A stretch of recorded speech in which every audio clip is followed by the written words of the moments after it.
Okay, he's here. Awesome. First try and everything, huh? Yeah. That doesn't normally happen. Didn't happen last week. Didn't happen last week. It must be because Geark is gone. I miss him. I I don't, not in the least. That creepy-eyed weirdo. Anyways, all right. So, a couple cool things. First, I want to mention that I picked up the new starter set, the Dragons of Stormwreck Isle. Yep. And I will say, just as a quick aside, before we discuss that in full detail, that the D&D animated characters are in all the images, but they're not the character stat sheets, and they're not in the adventure in any way. Oh man. Yeah, I know. That's so. Go Yeah, I'm gonna be go pissed off ahead. about that. Go ahead and continue on past this point because we're coming back to that. And second, someone has linked the entire table contents for the new Spelljammer books that come out in 2 weeks. All right. But all of that doesn't matter because we actually have a guest this week, so we're not going to talk about any of that. That's just a preview for next week's episode. You've already got my blood boiling, and we're not talking about any of it. No, because we have a guest. His name is Jay. Hello. So Jay and Jay, yeah. How am I going to refer to both you? I am Jay. He is Dungeon Lord Jay. That is correct. That is my official title. Just like we have Reverend Panda, we now have. I mean, honestly, we could just stop with Dungeon Lord. You know, I'm actually more so okay with that. Yeah, it sounds very ominous. I actually DLJ. DLJ. Yeah, there you go. I am kind of curious, and it just popped in my head right when we're starting this podcast. Why is it Dungeon Masters and not Dragon Masters? Because Dungeons and Dragons, like they're on equal footing. I think I have a piece of information that might be insightful towards this. So back in the early days of D&D, this is for, I wasn't around for this, but I've heard that when Gary Gygax would introduce D&D to like some of his friends or whatever, or even in like the White Book, the first edition White Book, it says if you want to play D&D and you want to run a game for your friends, you need to at least have 3 levels of a dungeon ready to go. And you were the master of your own dungeon. So each dungeon master had their own dungeon that if you wanted to play with your friends, you'd start at the top and make your way down through the dungeon. So each dungeon each dungeon master was the master of their own dungeon. Okay. Yeah, that makes sense. And I mean, I knew the title was obviously from the very early days of it. Oh, of course. But I'm curious why he went with that over Dragon Master, because either one really kind of works. Dragon Master has a lot of badassery to it for sure. Yeah, Dragon Master just sounds like you fucking like rear dragons and shit, and not like you have anything to do with dungeons. Yeah, but if I go up to some random woman and tell her I'm a dungeon master, she's gonna think I'm just into kinky shit. Well, but both lead to a very exciting night. That's fair. That's a good point. So, are you guys irritated when people call you game masters? No, not at all. Yeah, it doesn't bother me too much. It bugs the crap out of me. Like, I don't know what it is. Like, if I'm doing a board game night, we're playing Settlers of Catan, and like I'm organizing it, there's no game master to Settlers of Catan, so don't call me a game master. I'm just the guy that owns this box of Settlers of Catan. Like, but when it comes to Dungeons and Dragons, to me, it's like you are a dungeon master. Like, there's like some mystiqueness to that title that game master just doesn't have at all. Oh, he's the game master. He's the master of games. All right, go ahead and shoot your little cap gun and we'll start the race. All right, here we go. Like, it just annoys me. And it's a personal pet peeve, so I don't really tell people out in public because then they just kind of look at me weird. Yeah. But it annoys me when I get called a game master. I think I broke myself of that back in the early to mid 90s when I was literally running Shadowrun and Vampire Worlds of Darkness and other games that have no dungeons nor dragons in them. Now, when it comes, if I start doing like Shadowrun, don't they have a different title for the Dungeon Master in Shadowrun, or is it Game Master? It's probably Game Master. I've run so many of them, I can't remember what's what anymore. Most of think- the vast majority are just Game Master. Yeah, I think like Call of Cthulhu has like a storyteller. Yeah, or your some- storyteller. Yep. Right. I would want to be called the association for what the game has. So if the game says, "Oh, you have to be the game master," then game master's fine. And if it's Call of Cthulhu and you're the storyteller, that's fine. I don't want to be called something else. Like, don't call me a dungeon master if I'm playing Call of Cthulhu and they want to be called the storyteller. Get the So you're titles ju- right. so you're just a DM for the title, really? Yeah, definitely for the title, Okay. not the supreme power. That is perfectly acceptable. If you don't want to be called Game Master when you're running Dungeons and Dragons, I get that. If it's something else, storyteller or High Lord Overseer or whatever the title is for the game, and that's what you want to be called, all right, makes sense. What's it for Pathfinder? Trail Master? I don't know. Never run Pathfinder. I bet you it's Trail Master. We'll ask the Beer Bandit, Bruce. He'll know. No, I'm good with my answer. I'm Okay. perfectly fine with it being Trail Master forever and never changing. All right, so to actually introduce our guest and get off of rants, Dungeon Lord Jay answered my call for the Grumpy Dungeon Master 2-year anniversary tournament that I was trying to set up here in Charleston. He and a few other guys came out and ran the Tomb of Refurbishment for me and the teams that were there. And unfortunately, his team didn't win. They came in second. But he was so enthralled by the dungeon and how well crafted it was. He's like, I have to be on your guys' podcast. Yeah, that's basically the gist of it. Yeah, Yeah. let's go with that one. Keep that ego up there. And shameless self-promotion. The Tomb of Refurbishment module is actually up for free on DM's Guild right now. So if you want to go and play our anniversary module, you can go to DM's Guild, look for Tomb of Refurbishment, and you'll find it. Download it for free. If you want to toss me $1, toss me $1. I don't care. It's for free. Grab it. The maps are included. Run it as a tournament or run it as a one-shot, whichever. They both work fine. And let us know how it goes. How far does your group make it? Yeah. Yeah, I mean, if you have to play it with the time limit, then that makes it harder. I think the time limit to a dungeon definitely adds a level of urgency, but it wouldn't take much more than 4 to 5 hours to complete it as a one shot. It was definitely a pleasure to run. Certainly, there was a lot of whimsical elements to it, and that's good. That's fun to see in just a dungeon. Yeah, I remember you. I gave you a preview copy of it. You gave some advice on some of the questions, so we changed those around. There was a lot of Grumpy Dungeon Master specific stuff in it, but I kind of took a couple feedbacks from both you and a couple of the other DMs who ran it and kind of implemented it all in there, so it kind of runs a little bit smoother. And you can play it if you just don't know who we are, but you should know who we are. Yeah. Yeah. Yeah, I mean, if you're listening to this, I'm pretty sure you know who we are by now. And it was so weird. I think I mentioned this in the podcast, Jay. You played Cr'aig, who's in the module, if I remember right, like a very eccentric guy, I believe. Yeah, I was going for like eccentric sort of wizardy type fellow, like a Merlin from the Black Cauldron sort of esque thing, or Sword in the Stone rather. And there was one of the other DMs. He played it just as a straight monotone, oh hi guys, how's it going? It was so weird seeing an NPC you've kind of had dealt with being played by different DMs, and it kind of brought up this whole idea of dungeon master styles, and something you wanted to talk about too. It is actually something that is very interesting to me. So I've listened to a couple of episodes of you guys, and I actually was really excited to ask both of you, and I want to start with Jay. Jay, what edition did you start with? When did you come in?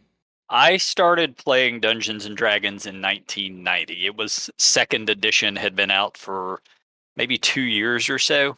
I actually started with Redbox, which was basic Dungeons and Dragons.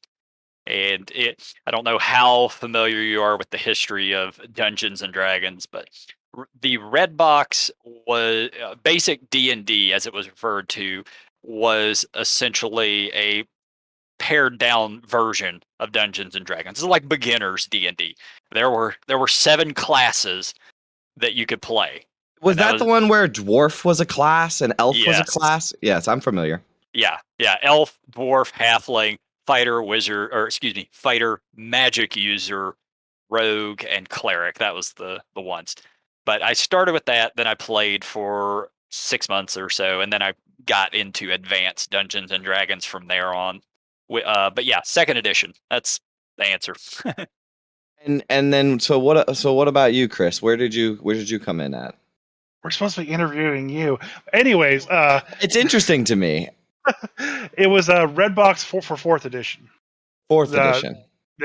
so they came out with when they came out with fourth edition, they tried to come out with a red box that was pretty much the same thing, the basic rules and the starter adventure, and that's why I started. And I ran fourth edition for like 3-4 years, and then gave up because everyone hated it so goddamn much. and Yep. then I quit D&D altogether, and then a friend got me back into fifth, and here's where I am now. Well, I think that's even cooler because I started in fifth, right? So Okay. I come in fifth edition, which is significantly different than fourth and significantly different than 3.532E for J. It's minimally different from 4. It's minimally different from fourth. Fourth Is it? edition, Yes. fourth edition and fifth edition is pretty much the same game. Mhm. Just the styles have been changed to protect the innocent. There, when you get down to like the crunchy rules between the two editions, there is definitely some things that are different. But overall, the core mechanics of the miniature combat and saves and skill checks are all exactly the same. They just kind of basically went back to, instead of having like at will powers, which would be like cantrips, Mhm. and basically the fighters had their multi attacks. Just they were all kind of like, it had like an MMO like feel to it. It was presented as a board game essentially. Yeah, but the basics of the game were pretty much the same. The biggest difference between the two is advantage. In advantage in fourth edition, you got +2 to your attack roll, and in fifth edition, it's rolled 2d20 and you take the higher result. And while that seems very simple, fourth edition was very math crunchy, and it had all these problems where people were like, okay, so it has a +2 from this, a -1 from this, a +5 from this, and a +3 from this, and it's also stunned and it's paralyzed. And you had all these status effects, and it just slowed the game down and bogged the game down heavily. Versus fifth edition, which is just like roll 2d20, yay, results, and that change just made the game so much better and flow and just feel better. And I'm really glad that whoever came up with advantages 2d20, they need a raise again, even if it was Jeremy Crawford. Yeah, it's funny that we'd start on that, and we can, if we want to later, we can talk about it. But I actually had come up with a list for tonight because I wasn't expecting a guest, and it's the 10 things that 5th edition has done right. Ooh. So we'll come back to it if you want later. I'm still surprised you didn't think there was a guest, even though I told you multiple times. Oh no, you will tell me there's a that we're going to have a guest at some point. You literally say at some point we're going to have a guest on. I don't know if that's next week. I don't know if it's 6 weeks down the road. You know, I show up on a Sunday and you're like, "Hey, we have a guest." And here I am. And here he is. I'm just fielding your replacement. You're both named Jay. Wait, nothing changes on the back end. Yep, if I need a couple of weeks off, I'll just let Jay cover for me. Yeah, and I'll just come up with a lot of hot takes and lists and and talk about how awesome 3.5 is. Yeah, as long as you do that, we're good. I mean, that's covering my basis. But the reason that I bring that up is because I really want to know, do you guys think that the edition that you came in on, do you think that that affects, like, so you both play 5e now, right? Yes. I figured as much. And I know Christopher, he does Adventurers League, so that's like by the books type stuff. Yep. Um, do you think do you think that that influences like the way that you run your 5e games, where you came in at? Ooh, that's a good question. Because Um, that's like DM style, right? Like, do you think that the edition that you came in on affects your style? I think it can, but I think that's individually just kind of who you are as a person. I have a lot of years as a DM, and my style, I don't even know how much it's changed, but the rule sets for second edition when I started are so incredibly different that it would be impossible to run a game the same way I did in second as I do in fifth. Like, it's just not even feasible. Yes, but I feel like it's, let's say, a module that came out for second edition, right? It'd be nearly, I wouldn't say impossible, but it would be difficult to translate it over to fifth edition. That's a question. It would be difficult, yeah. Obviously, it can be done as long as you have stat blocks and Right. everything. But But that's sort of a style thing too. That's a different style of game. Second edition is stylistically different. Like, player characters weren't meant to live through the whole adventure, you yep, know? Stuff like yeah. Well, there's a couple of things. So like very recently, I wrote Tomb of Refurbishment. So I took the original writing of Tomb of Horrors, which is Gary Gygax's I ramblings. attempt Yeah, I remember. ramblings I remember because this conversation recently. yeah, because there were literal ramblings of him in the book. Like I swear he'd almost be like, and I had this for dinner, and it was very weird. So I was like, okay, this is too hard to change. All right, so the legwork has already been done for me, really, with the Tomb of Horrors and the Yawning Portal. So I took that as a basis, and they kept in a lot of the Gary Gygax isms for that new Tomb of Horrors. And I remember seeing multiple reviewers of the 5e Tomb of Horrors state that it's still too much first edition and it just doesn't work with modern day 5th edition designs. Now, when it comes to running the game, I always picture being a dungeon master as someone who can set the scene, uh, manage the combat, and keep progress going forward.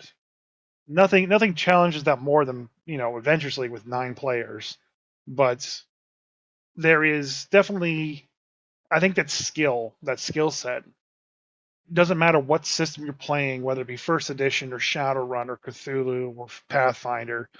Being able to set the stage and then manage to how the combat or the skill check session or whatever it is goes and how you lead into the next session is just a skill set that works for tabletop games or doesn't. You either have it or you don't, kind of thing.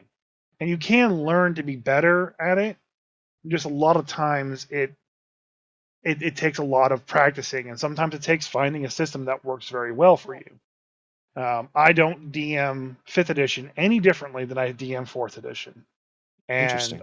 I don't think that I would DM 3.5 any differently either. Nor would I would even extend that to Pathfinder, knowing what little I know about the system. But if I were to DM Call of Cthulhu, being that game and session is a lot more intrinsic on finding clues and setting a stage and not about the combat at all, I would definitely have to adjust my style to basically bring in those aspects of that game.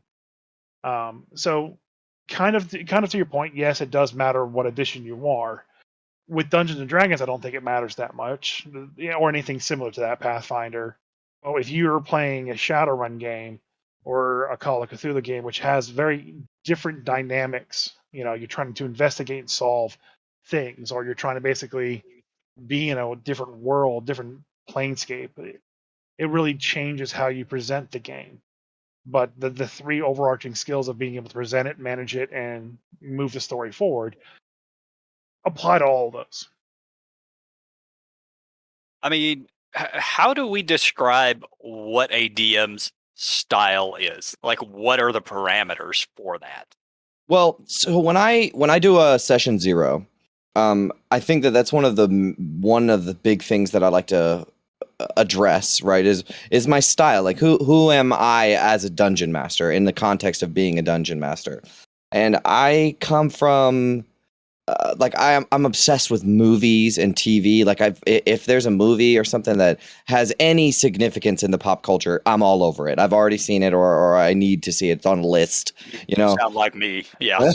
And because so when I DM, I come from a very cinematic approach, right? I think about things in terms of scenes in a movie that have significance. You know, they don't show, Aragorn and Legolas taking a piss, right? But like we know that they do that. We just focus on the scene where they're like staring out towards Helm's Deep. You know what I mean? Hmm. Yeah. And I also, when I paint a scene, like describe a scene or narratively, right? Sometimes I'll come at it with I'll say, oh, the audience sees this, and I'll describe it like, oh, we have a black screen, and then the title opens up, and then it fades out, and then we have this panoptic view of the city. I describe it like we're watching a movie, because that's Yeah. kind of that's my style, and that's kind of where I like to draw my inspiration. I got you. Uh, for myself, when I run games, my style has definitely changed over the years, and a lot of it's just from age and experience. At the point I'm at now, when I run games, I tend to let my players just sort of run free. I give them a direction, and my players, I've been playing with the same group for quite a while now, they run in that direction. Every once in a while, they decide to go off and do sort of something on the side, but they tend to stick to the direction that I put in front of them. And for the most part, that works. I allow them to sort of craft their own story going forward, and that's mostly what works for me. When it comes to descriptors, a lot of the time I just let things go, especially if my players have been to a location before. But if it's something that matters, if it's something important, I want to give them as full of an adjective filled description as possible.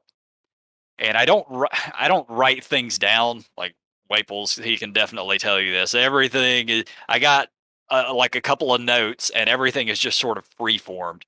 Yeah, you're the guy with the sticky note on the back of your DM screen that just says "Goblin?" question mark. Yes, basically. I like if I'm trying to get the players from one point to the next point to the next point, I will have the notes written down of who the NPC is they need to talk to, kind of a brief summary of what that NPC might tell them, and then the steps to get them to the next couple of points. And that's mostly it. I might write down like monster stats, especially if they have a lot of stats. But otherwise, I'm just sort of freeballing it. Because my players might just go off on a fucking tangent and go somewhere else, and I have to wing everything. Yeah, I will say it does suck when I go through and prep something, and then my players decide to kind of just like, you know what, we're going to go over here instead, and like just flip me the bird the entire way. But at one point in time when I was playing Frostbite, that's exactly what they started doing. But for me, it's like, okay, it's like I still have these major tentpole places I need you to go. And even though you're walking in the opposite direction of that tentpole, you're still going to end up there. It I'm just very similar in that way. except you're just going to have to probably take the physical challenge to get there, or you're going to have to sell your soul to Levistas to get your way back.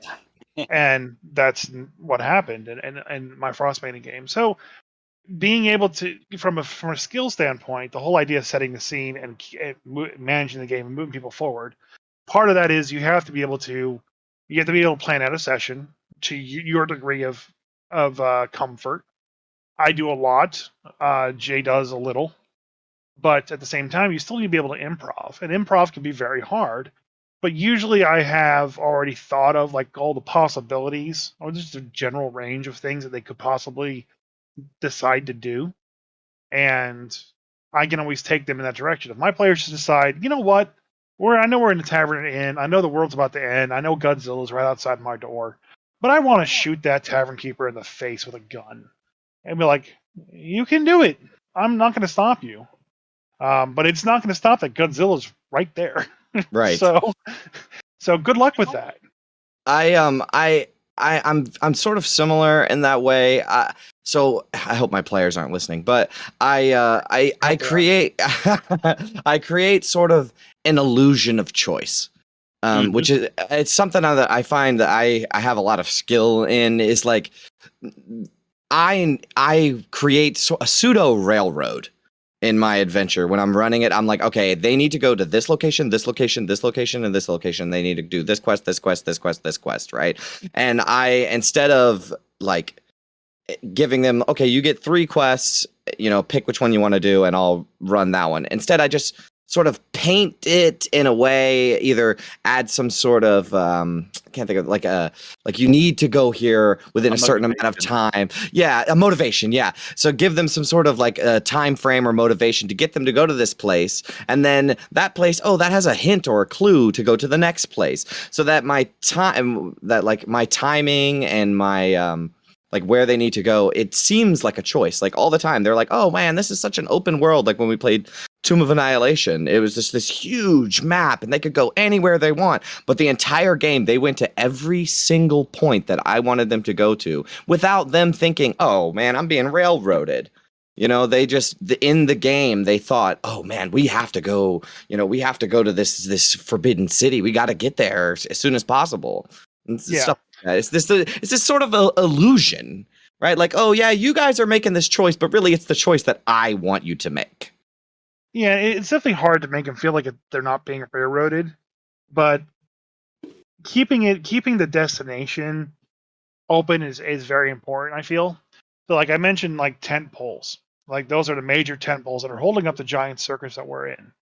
And in the case of Frost Maiden, it was like the first couple chapters, it's like irrelevant, but eventually you got to make your way to where the Frost Maiden is.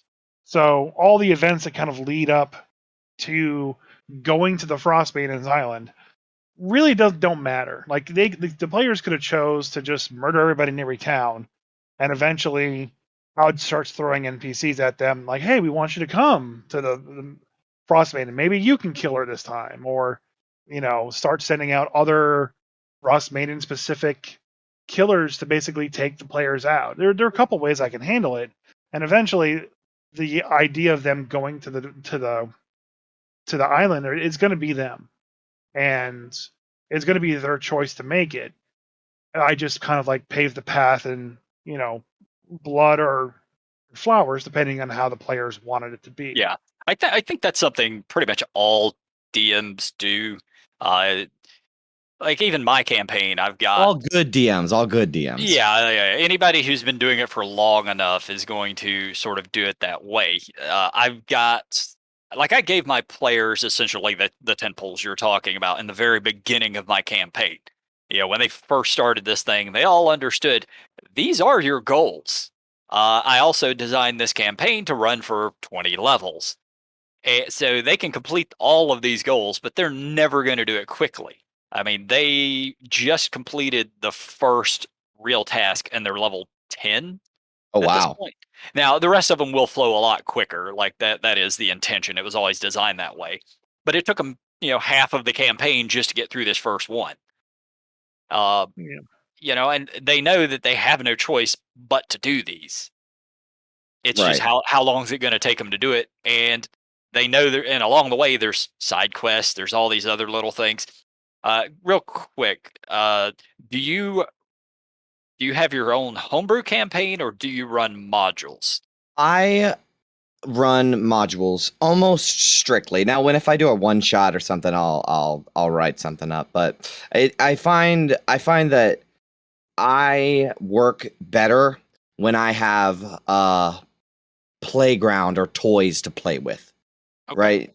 Like I thrive in having an sort of overlaying idea or overlaying plot, right? And my goal is to sort of connect all the pieces. That's why I really really love Rime of the Frost Maiden and like Tomb of Annihilation, because both Mhm. of them are sort of pseudo open sandboxes, but you have to go to certain locations to make the story work, Yeah. and in a certain time frame. And I thrive in that. I feel like if I lived another life, if I went to college or whatever, I would be like a screenwriter on a team of screenwriters. Like I would write episodes of television where the creator comes up with who the characters are and what they want to do, and or like what their motivations are or whatever, and it's my job with another team of people to come up with how we're going to get there. The interesting analogy. I guess I would be the creator. Like I've run one module ever.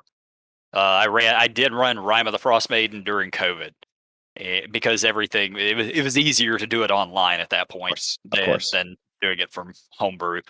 But yeah, I don't even remember where I was going with this whole point. Homebrew world. Yeah, like it'll come to me. There was a specific reason why I asked. Um, anyway, moving on.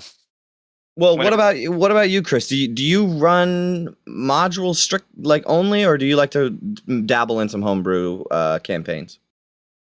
As much as Jay says, I only run modules. I run homebrew as well. Um, just more modules than homebrew, Yeah, because he does both. homebrew takes a lot of work, and because I stream the games, it's easier for me to run modules on a stream than it is to run homebrew on a Hmm. stream, because I can set everything up. The story's already told for me, and I don't have to put much thought into NPCs and creating them, or where the story's going to go. I know what the story is. I know what the endpoints are. I know what the tent poles are. I know how to flow it, and I know if they get off track, how to get them back on. Right. That's Whereas if it's exactly how I am too. if it's homebrew, is great. I can kind of bring them wherever, but unless I have the full story already done in my head and kind of plotted out, which is what I had to do when I wrote the L campaign, um, they would get off track and kind of just go crazy, which is what happens to Jay's party all the time. They all just get off track and go crazy. The But thing is, that's they really don't though. Like well, that's intended. yeah, Um, but if I in the stream had 10 levels of players not advancing the story, then they would go insane, and the story would drag out. No one would watch it because nothing's happening.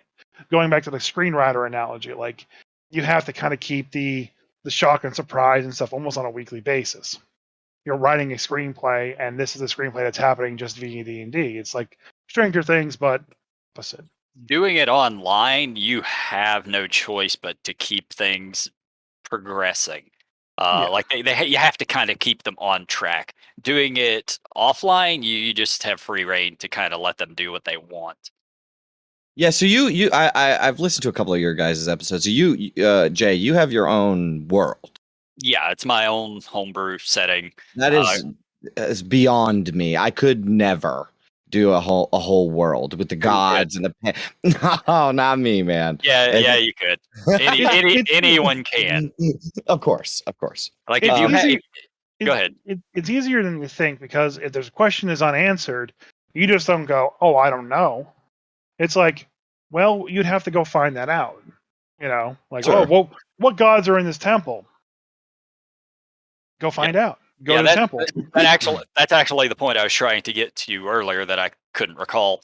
Like with my own setting, there have been multiple times over the years where I have dropped tidbits of information that my players could go explore that even I have not finished, even in my head. Right. And if they do, then I'm going to make it up as I go, and that's going to become canon. It will become lore. I mean, that's really cool. And like anybody who's been DMing long enough, anybody who's creative can just sort of do that. And everything might not always work perfect. I might give them something that ends up changing later, or because I'm bad about taking notes a lot of the time. I might tell them something and then I forgot the NPC's name. Now his name is this. And Right. my players understand that, and everybody's still having fun, which is really kind of what matters.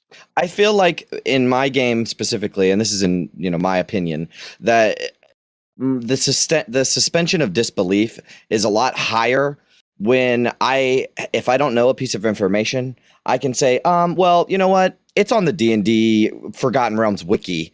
Like, I can just pull up a 10-page article about something that I had no idea about. Because over the years, I mean, I only play Forgotten Realms, and I'll probably only ever play in the Forgotten Realms because that's just there's a wealth of knowledge that people have been A working lot. for years, since before I was born. They Yep. were working on Forgotten Realms stuff. Hundreds of dungeon masters, authors, all kinds of people have been adding to this world over the years, so that at any point in time, if I need anything, I can just go onto the Forgotten Realms wiki and scroll for 20, 30 minutes and find a whole article about a bunch of interesting NPCs or lore or anything like that. See, that is the reason, one of the major reasons why I don't tend to run other settings. Because I found over the years that I will have a basis of knowledge in it, and then I'm going to play with somebody who literally knows everything about it. Sure, but It's hard. that's where it comes in to be like, well, this is my Forgotten Realms, right? Because you are still the dungeon master and the Yeah, but that's still like it. That stuff is canon. It's lore. It's already there. It already exists. Telling somebody this is my version of it, why you can I get understand. away with it. But if I'm that player that knows everything about a setting, and then the DM doesn't, if I was to play in a Dragon Age game, it could be difficult for a dungeon master because I know a lot of the stuff about that setting. That makes perfect sense. So So when I ran the OWL campaign, and since you said you just started listening to our podcast, I wrote a module for my wife because she wanted to play an owl. She's like, I want to play an Alkin. I was like, okay, I'll see what I can't do. I love you very much, and you're the best thing that's ever happened to me. And I was like, okay, now I'm going to have to write this Owl campaign. The Feywild book was coming out, and I was 100% sure that Owlin would be in that module. Mm. So I started basically tooling around with writing a Feywild adventure that involved Owlin. And and I was close to right. Owlin did not appear in the Feywild book. They appeared in Strixhaven. But Right. regardless, um, I took the basis of what the Feywild was when the Feywild book came out. I had the fourth edition versions of the Feywild, so I had all that background knowledge. But in fifth edition, they decided they wanted to move away from the Feywild just being its own sedentary plane, and they wanted to move to a more domain-based structure. So midway through writing my Owl campaign, I had to basically rewrite the lore to it to fit in with this idea of domains. And it turned out that it was for the better. From a homebrew standpoint, being able to write about stuff that's happening in Forgotten Realms, but in your own little pocket, is great. That way, you don't have to mess with all the history of lore for like Queen Titania and all that shit, the Summer Court and the Winter Court and all that shit. Because I hate the Fae stuff overall. of It's which just too there of complicated. which there's very little of that actually out there anyway. Right. Right. But there's stuff I like about the Feywild, goblins and the Fomorians. There's things there that interest me. So I was able to basically tap into what I wanted and borrow that bits and pieces from all the lore that existed out there and craft my world from that viewpoint. And I was able to basically, like I said, restructure everything from basically being, oh, this was this location in the Feywild via fourth edition. Now it's a pocket domain in fifth edition, and Right. it's sitting right here because the shit that's going wrong and bad is causing this Feywild to bleed over into the material plane, and it worked out. You just kind of have to roll with the punches a lot of the times, especially when it comes to like people who know a lot of lore, and that's kind of why they announced a couple months ago that only the lore in fifth edition matters when they're writing new content. They Yeah, don't. they're also coming out with sort of a multiversal sort of Yeah. thing where it's like, every single campaign that's ever exists in 5th edition. It's just a mirror universe or something similar like that. Well, hate that. they're going with the idea of multiverse because it's then easier for people to create their own pocket And be thing. confident in it. Yeah, and like come in and then disappear. Well, I want to hear the- what Jay has to say. Hold up, because he just said you hate that. Oh yeah. Why? I honestly, and just from our conversation here, I think it's a matter of people who really do care about what's canon and people who don't. Right. For me, Forgotten Realms, all the books, all the novels that have been written previously, all of the second edition, first edition, third, all of the other editions, whether I liked it or didn't like it, those were written, those exist, those are canon. You don't, like Star Wars, you don't just start changing things that already happened. That's exactly what they do. I mean, know. you've watched Picard, right? Yeah. God damn you. Yeah. See, I haven't watched Picard, so nothing's changed from TNG.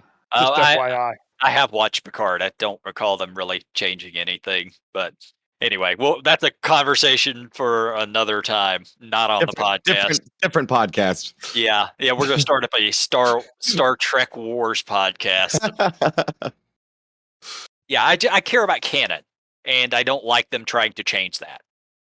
That's very interesting. I feel like Chris is a good in between you and the two Jays. Yeah. Because so Jay, you only play in person. That's right. Yeah. If we have another pandemic where everybody has to stay home for a year, I probably just won't D&D again. I hurt my eyes and I rolled my eyes real hard, and I think I have a headache now. But see, Yeah. that's the thing is I only play online, and I probably I'll play in person. Like I just did a convention and stuff like that, but I will probably never play an in-person campaign again. For me, it's a massive disconnect having to do it online. There can be no side conversations really unless somebody leaves the channel. And there's just something about being in person. It's easier to read people. I guess if you have like video, when we were playing, it was all audio. Right. Like having video is a little helpful, but so I'm absolutely blessed by the gods of D&D. Gary Gygax himself has touched me because I used to play in person, and then the pandemic hit, and we tried to move online. And like you said, there was a huge disconnect. Like it seemed like some people weren't really paying attention. One of my guys just started getting drunk while we were playing, and I got a story. let me just point out that happens every game session with me. So. But we ended up ending that campaign because it was just like there was no point in playing with these guys that didn't really want to play online. So I went onto Reddit, right? The Reddit, the Reddit of all the horror stories of D&D ever. Yeah, the one that Waples lives on that I never go to. Yes. And I went to looking for a group, and these guys hit me up. And the first 5 guys that hit me up, I've been playing with steady for 2 years. And I have every week, and I have no problems with them. There's no problem players. I am absolutely blessed to have this group that I have. And that comes back to something that you were just saying, Jay, that like, I feel like when you play in person, these are your friends that you're playing with, right? Like you know these guys personally, and they're like you hang out with them. You would hang out with them outside of the game too. Oh, I do hang out with them. We were playing, like 3 of us were playing Magic on Friday night. Like exactly. And the thing is, in my game, I don't really I know them. I've been playing with them 2 years, and I would say, hey, this guy is my friend. Right, but when we get online and we have our videos up and we have our audio on, it's D&D and D&D only. The entire time that we're playing for the 3-4 hours that we're playing, that's all we're doing is D&D. There's no, it's not. It's a little less of a social thing and more of a we're here to get a job done. Mm-hmm.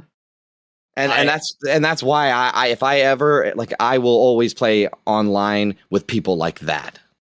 I get it. I have. Sorry, Chris. I have played in person like that.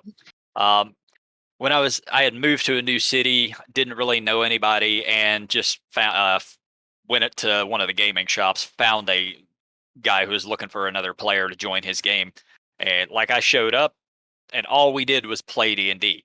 Aside from the weekends where we play D&D, I never talked to these guys and never hung out with them guys. At this point, I don't even remember their names because they weren't specifically important in my life other than playing this game. And that's fine, but that's also a bit of a disconnect because the people I see every week that I game with, I want to know who they are. I do want them to be a part of my life. I mean, that makes perfect sense too. And that's where I think Chris is like the perfect in between the two of us, because he does. Chris, you do both, right? Yeah, he does both. Yeah, Yeah. and he's the fourth edition between the second / 3.5, because I've heard you talk about 3.5, Jay. Yeah, I know you eat that shit up. I love it. It's great. Yeah, I love it. so he's the perfect little middleman between the two of us. I don't mind I don't mind going and DMing for random people. You were at Charleston Nerd Convention this weekend, Mm. and you DM for a table of people that you had not known, right? Correct. Right. I knew one of the guys there. In fact, I was talking with him the entire time I was there. Yeah, he was cool. Eddie used to run. He used to be a player in one of my at-home games pre-COVID. I don't remember how I met Eddie, but he would always come over to my house and we would play games. And then when the pandemic hit, I was like, okay, I'm moving online while the pandemic's going. Do you want to play? And he was like, no, I can't. I don't have a computer or whatever. And we kind of like fell out of playing together because of that. And which is unfortunate because he's a great player. I always played a monk, the fucker, though. Always stunning shit. Fucking monk. But so there are a lot of good people out there. You can just go out and you could find people, and sometimes you get really lucky and you find a group of people who work really well with you and your style and your personality, which is a big part of it is your personality matches. And I'll say I've DM'd for people who just did not get me as a person, and like don't understand like the sour, grumpy little rain cloud that I am, and just are turned off by that. And sometimes it just doesn't work out, and that happens. But sometimes it does work out great. Like the group that I have that I stream with for the past 2 years now, we've had some drop-ins and drop-outs, but the core, Mike, Scruffy, my wife, and Dimitri have always been there and have been amazing people to kind of like help grow the stream and participate with everything that we're doing. And that's very important. And having good players makes a good DM just better. Absolutely. Oh my gosh, yes. Having a bunch of bad players will just destroy a good DM. And that's Adventures League in a whole, but Yeah, Adventures League, you have to play with people that like just show up, right? Like you can't turn anybody down. Well, I mean, you can get it too overloaded. Like the problem we're having here locally is that we have so many players and not enough DMs. Since I took it over for like I guess all of Charleston and set up 3 different stores running Adventures League, the problem we have at every single store is, hey, we have a table of 12 people and no GMs. What do we do? Find people to DM for you. That's unfortunately the issue.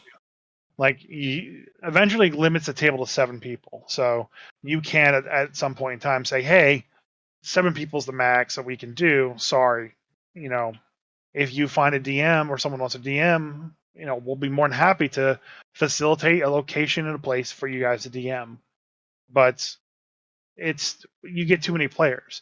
I normally don't turn anyone away, and I end up with tables of like 9 or 10 people sometimes, and it can be a struggle to make sure everyone's included and Pass the spotlight.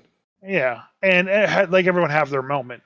There are some people who are like, well, I'm shy and quiet, so I'm just going to sit here and be shy and quiet the entire time, and I let them be there because it's just a lack of resources and energy on my side to handle everybody. And then you got to deal with people who are just taking over the game as well too.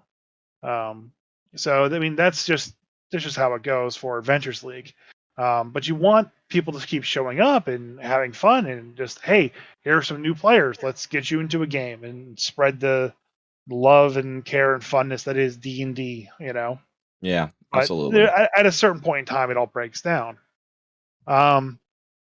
Adventures League. I bet Eddie through Adventures League. That's right. Jay, how many players do you have right now, Jay? I have a consistent 5.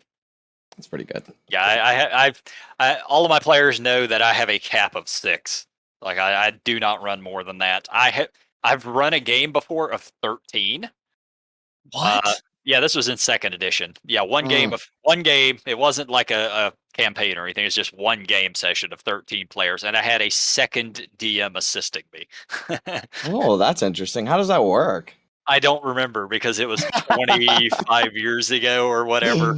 Oh, Yeah, geez, I might not even been born at that time. it's possible. Yeah, yeah. There's that one guy who has the DM of was it 35 people, and Oh he my god. handles it by having different teams come in and rotate in and out. That's just too much work, man. Yeah, that's impossible. Yep. Though Jay and I also come from a LARPing background, and that's like a whole, DM but real kind of Yeah. thing. Yeah, that's where we met Interesting. each other. Really? When you have 125 players and a plot team of 3 people, good Yeah. luck. Yeah, that's basically you have 3 DMs and 125 people. Wow, that sounds incredible. Yeah, incredibly hard. People just died. Yep. But I mean, good players are worth their weight in gold. I couldn't stream if it wasn't for the players. Absolutely. I will state though that a good DM can craft and cultivate good players. That's very true. Because the group that I started with, some of them had a lot of D&D experience. One of them has more experience than I do because he's like 10 years older than me. And then a couple of them were really kind of new to the gaming scene, or at least to the D&D scene. And as all DMs know, when you're new to the game, certain players are just going to always, they're going to have problems. They're going to cheat. They're going to, uh, make difficult characters. They're going to role play, just big pain in the asses. And that's just how some players are in the beginning. And through time, if they stay with a good DM, you can change that on some of them. Some people are just always going to be, pains in the ass, but others can actually get better, especially if they're with a good DM and a good group of players. Yeah, I'd rather craft a better DM than a better player personally. There's Mike who's DMing for us right now on the stream, and letting him get practice in while he has both myself and Dimitri kind of okay, these are the rules and this is what we would do, but it's your call. Figure out what you want to do. Yep. And that works out really well. There's another guy at Adventures League that he's just starting his DM journey, and he's already expressed a couple things that are major pitfalls. You do not want to do this. When we were ending our session this week, he was like, "Oh, I got a bad guy with 41 AC." No. What?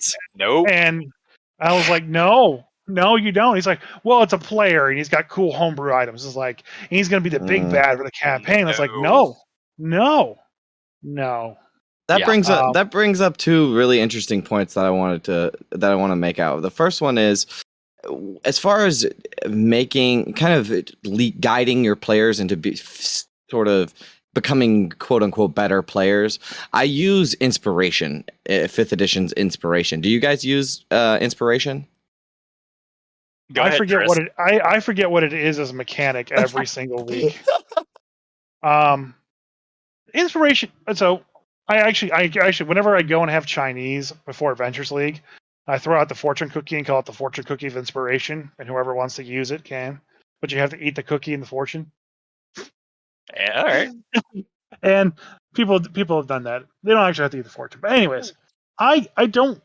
Inspiration is cool. I like inspiration as a mechanic, giving somebody the ability to redo that save, get advantage, whatever they want to do. is really cool. And it's a nice mechanical thing for a DM to give that to a player. The problem I have with it is that I don't like it because I would rather the player convince me of why they should have advantage with the tools in front of them instead of just basically popping this coin and getting free advantage. Well, see, Or I use it as sort of like a dog treat, right? I mean, that's a terrible no, way to put it, That's what but it's for. that's a perfect way to put it. yeah, I mean, I use it as I usually use it for either a super badass moment where a character like really is shining in the spotlight, right? I'll hand out an inspiration, or when a player that I know is generally more reserved or doesn't like to speak out whenever they in character, like role play wise, let's say, right? They take their turn in combat, they say, oh yeah, we should go with that plan, stuff like that.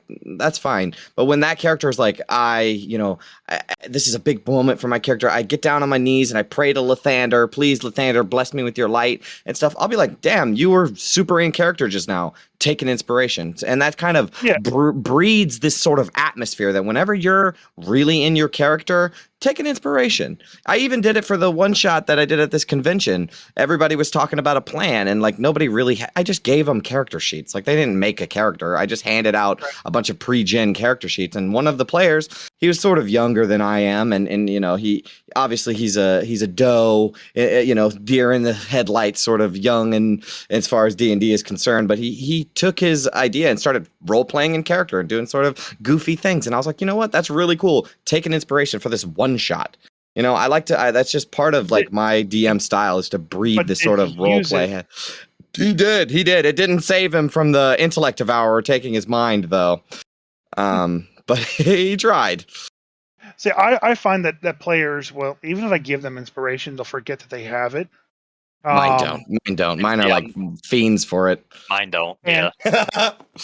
I identify that they forget that they have it, and I would rather them just like, okay, in that situation where the mind flayer is eating their brain, like what are they going to try to do to get out of it?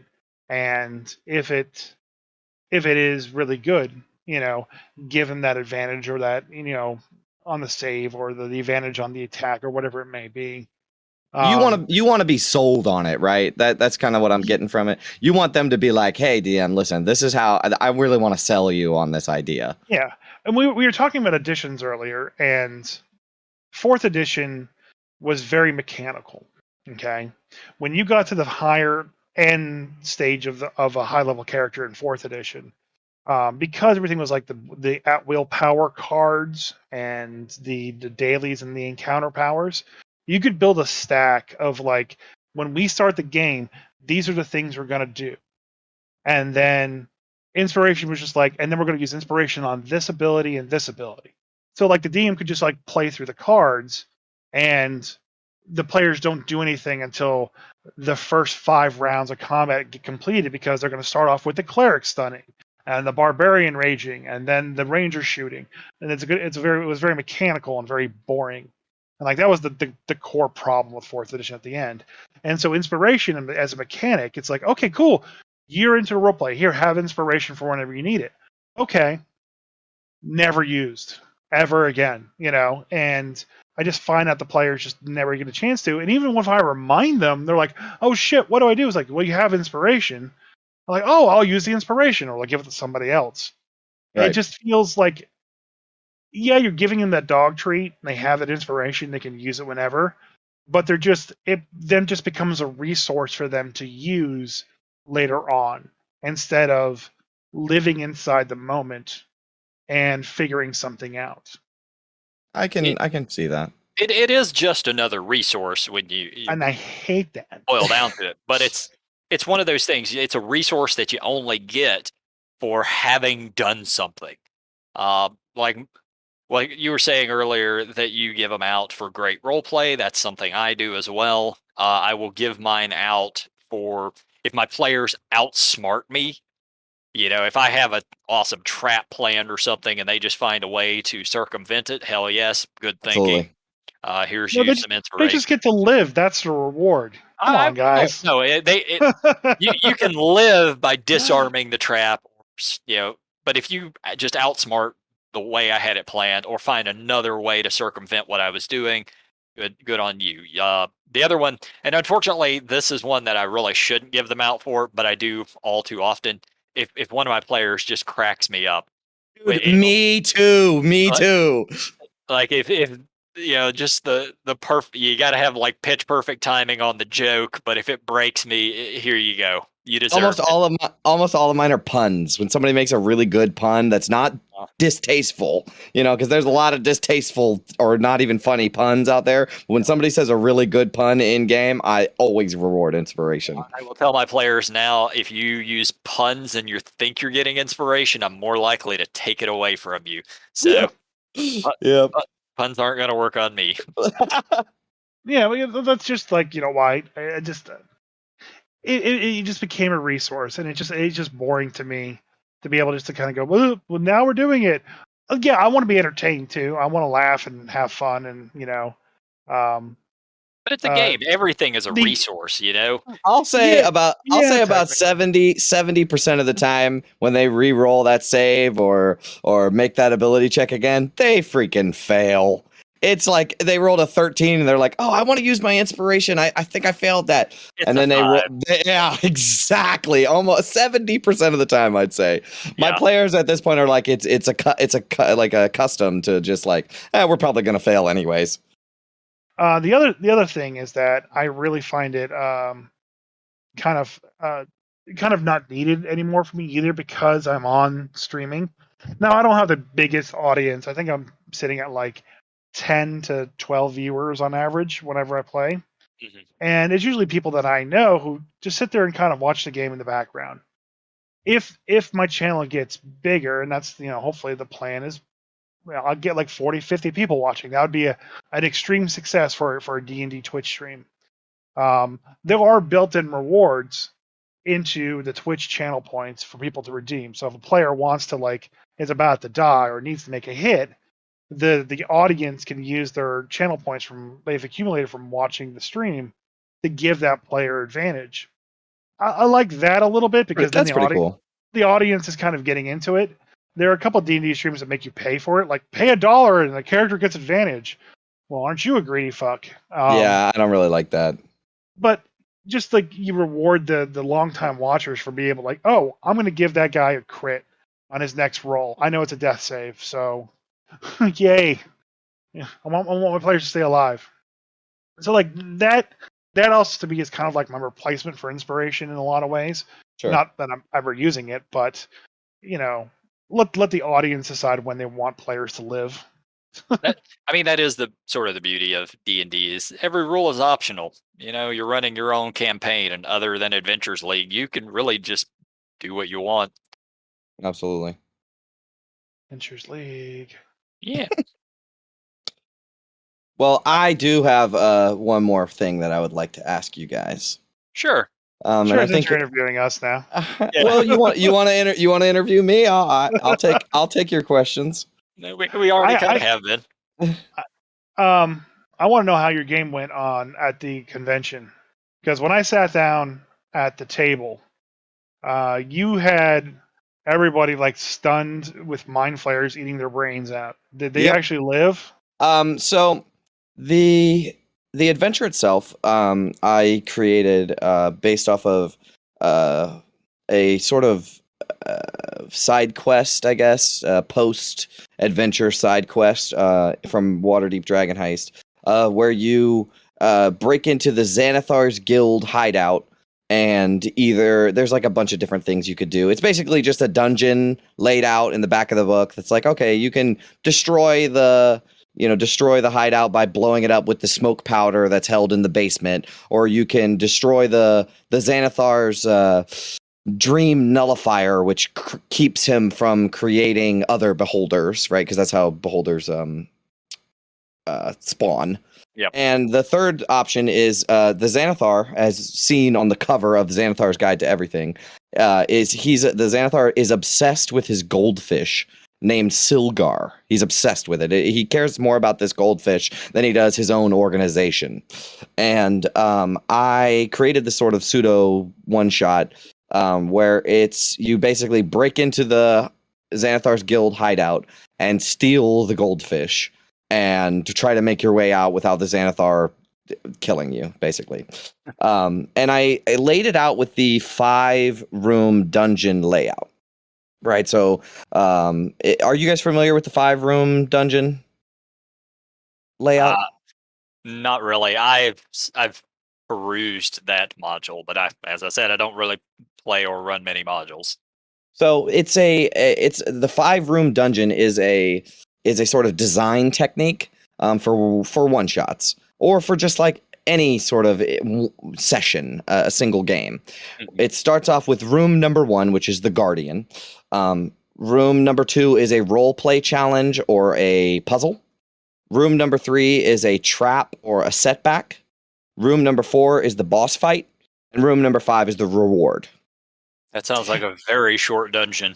Yes, it is. It is. But I didn't lay it out as a dungeon. I used those 5 concepts to create sort of encounters or events that occurred. So there was a whole the back of the book of the Waterdeep Dragon Heist has this whole dungeon, multi-leveled, many rooms. But I kind of, because it's a one shot, I was like, okay, these are the rooms that you're going to need to hit to kind of, or these are the places you're going to need to go to get this adventure underway. And the room number 1 is like, there's a guardian. As soon as you enter, there's a zombie beholder that you have to fight, right? Just a normal, tax your resources a little bit fight.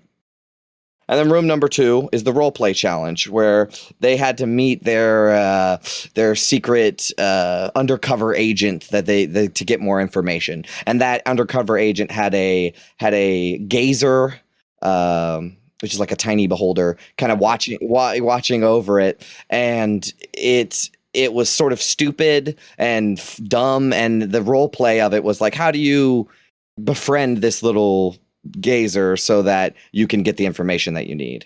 Right. And then room number 3 is, or event number 3 is, you finally make your way to the Xanathar's sort of chamber, and there's the goldfish. The Xanathar has this like 20-foot freaking goldfish bowl, but looks like somebody stole the goldfish before you, right? Like an Ocean's 11 type scenario.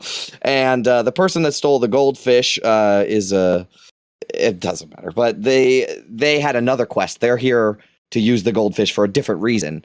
So basically it boils down to, you got to help this other NPC that stole the goldfish before you do their little quest in order to complete it. And that's the trick or the setback, room number 3. Right? Or tell them take the goldfish and complete the quest. Exactly. It's just a setback. It's a kink in the plan.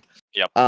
And if they had followed through, well, the groups that I played with, they were like, okay, let's do what this person says. And they were to go to the prisons and break this nobleman out of jail. The prisons are right next to the torture chamber, and the torture chamber has like this illithid, mind flayer that breeds intellect devourers, and he plants them in people's brains and then shoves them up to the surface of Waterdeep, and does the Xanathar's bidding. And they made their way all the way through the whole adventure. Nobody died, nothing bad, until they got to where the mind flayer was, and the mind flayer has himself. There was 5 intellect devourers and a handful of Kuatoa.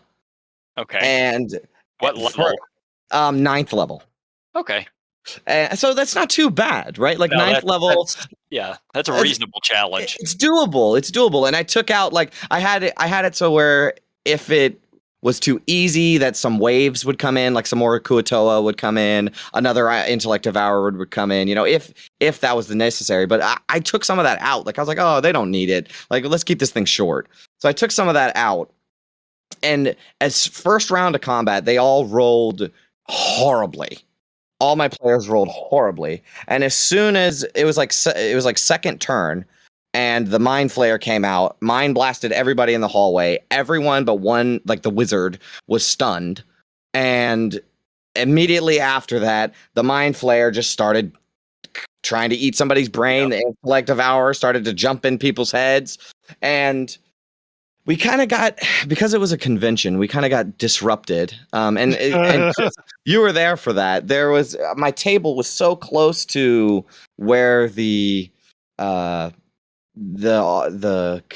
convention like stage was and stuff like that, and they were doing some sort of costume contest or something, and it interrupted my game right in the middle. So eating into my time. So I just hand waved a lot of the enemies that were going to come in and stuff. And I was like, okay, let's dish out the rest of this combat. Well, one of the guys got his brain sucked out by the mind flayer, just dead. Yep. The other guy got taken over by intellect devour. So he's pseudo dead. Like he's now under my control.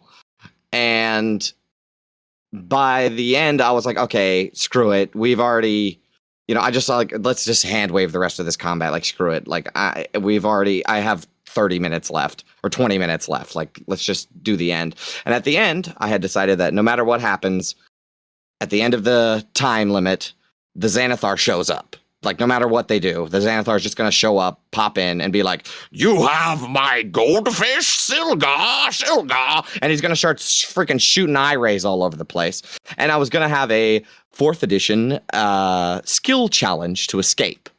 Right? So we were going to do it very cinematically. Like, okay, roll 3 successful DC 17 checks. You can't make the same check in a row. To just kind of escape. Like, oh, you want to make an athletics check to run. Okay, cool. You want to make an investigation check to find a secret door that nobody knew about. Very cinematically handled. Yep. And if you failed one of those checks, you're subject to the beholder's eye ray. So you don't want to fail too many of those, or you're going to be screwed. Yeah. And by the end of the skill challenge, so 2 are already down. I only got 5. There's 3 left. And they have the goldfish. So they're running through the halls. One guy, the first guy that did it, he was the wizard. He succeeded all his checks and made it out alive. The other 2 guys, they got hit with, one of them got the petrification ray twice in a row. He failed 2 checks in a row and got petrification both times randomly rolled. So I was like, there's no reason to save or anything. You're just petrified, dude. Like you have no chance to survive. So he was petrified, and the other guy got disintegrated to death with a disintegration ray. Yeah, I've never had anybody get the petrification in 5th edition. Like the 2 save thing, man, I hate that. Like players just always succeed on one of them. It's pretty much a given. Yeah, but that's what surprised me so much is I was like, okay, he can live through that, right? Like even if you failed the save, you still can run, right? You're just starting to turn to stone, quote unquote, right? But he failed the next check and got the petrification ray again, and I was like, dude, there's no reason to save, man. Like you're done. I'm sorry. Like your character's toast. There's no way you can live through that. And the last guy got disintegrated to death on his first save. So did the wizard have the goldfish? He did. All right. Well, sorry, Mission for everybody else. Yeah. Yep. I think that was a really fun adventure, and I loved that I ended it on a skill challenge. I think that was probably the most the exciting part about it. And that's when Chris came in, and I had another one of the guys that was running the convention come up to me later and was like, hey man, I saw your players like standing up and screaming, like you must be like really doing something to them. And I was like, yeah, man, this skill challenge, it's scary.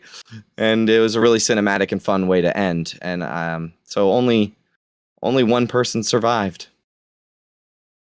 But it's the one that mattered. It's true. That's the amazing thing about D&D is sometimes the dice tells the story for you. Yes, it does. Oftentimes.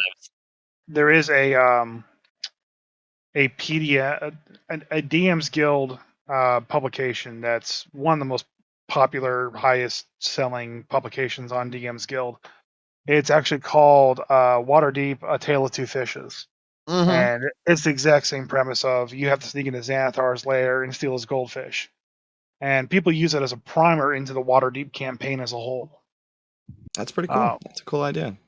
And it's levels 1 through 5, so not level 9. Right. And that's kind of where I was going for it. It's a one shot. I want this thing to get done. So like if I got to hand wave some stuff or like, oh, you guys find the secret door, whatever. I especially feel like the skill challenge at the end was probably the best part of the adventure, because really, honestly, it doesn't matter what happened to the adventure. It's escaping the thing that's supposed to be fun. And I feel like if you're just rolling checks and telling the story without actually being like, okay, I move 30 feet and then I dash and move another 30 feet. And am I in range to do this spell or whatever? Just say what you're doing and roll the dice and see what happens. All right. So do we want to go over this list of things that D&D 5 does correctly? Are I we? would love to. How far are we with the recording? Let's see. Oh, we're like an hour and 15 minutes. If I left the channel, oops. Yeah, I saw that. We're about an hour and 15 minutes in. Sure. It can be a long episode. We still need a grumpy story from. Yeah, it's a guest DL. episode. Those always go long. I'm just glad to be a part of it. It's been an absolute pleasure so far. Yeah, it's been fun having you on here. It's been a while since we've had a guest. So, all right, I'm going to go over the. You shut your mouth. I'm going to go over the 10 things that I personally feel 5th edition did right. As I like to bitch about all the things that 5th edition does wrong, I'm going to flip the script here and realize these are. I still don't even agree with all of these, but those are my personal opinion. Uh, from a business standpoint, from a game standpoint, I think these are all correct. All right, so first one would be removing stacking buffs. And as I did not really play 4th edition, a lot of this is just coming from my knowledge of 3rd edition and earlier editions. So removing stacking buffs, and like Waples was saying it earlier, in 4th edition, you would have this, oh, he's got +2 for this, and another +1 for this, and +3 for this, and now his AC is this. Like getting rid of that for 5th edition has made things just a lot easier, a lot smoother in combat. I don't have to sit here and have like a trigonometry chart just to figure out what this guy's to hit is. Well, it was streamlined. It was complicated, but a lot of that was due to because in 4th edition you rolled to attack all the main stats. So you could roll to attack wisdom, AC, Constitution. Oh my God, that sounds dexterity. horrible. I from a D&D standpoint, attacking to hit the AC and then doing saves for everything else is the D&D standard. And so when they did 4th edition, the idea of attacking everybody's dexterity or con or strength or their AC works really well, but not in D&D. Like if there was another system that used that, it would be fine. It just doesn't work for D&D. Yeah. So because of that, you had that stacking debuffs. Like, oh, okay, so you get +2 to the next attack, and if it's a dexterity attack, you get an advantage. So that's another +2. Ooh. Yep. Like in 3rd edition, it would be okay. So he's flanked. There's you a +2. He's prone. There's you another +2. Oh, he's on low ground. So here's you another +2. Like just everything had modifiers for it. So yeah, pretty much. Advantage and disadvantage just wiped that away. Yeah. Yeah. It made it so much more streamlined and just it's a lot easier to understand. Roll it twice and take the highest and yeah. When people still look at me confused, I'm like, come on. Yeah. Yeah. Roll and take the highest and or lowest. Come on, it's not that bad. All right. So the next one on my list is linear character creation. I will say building characters in 5e is very simple. It's really, really easy. Me and Waples, we did a good 15 minutes of us bitching at each other recently about which was harder, 3rd or 4th. I heard. Yeah, that was not good. The answer is still 4th, but anyways, yeah, 5th edition is way too easy. Yeah, so I think that's good. Character creation should be easy if you want it to be easy.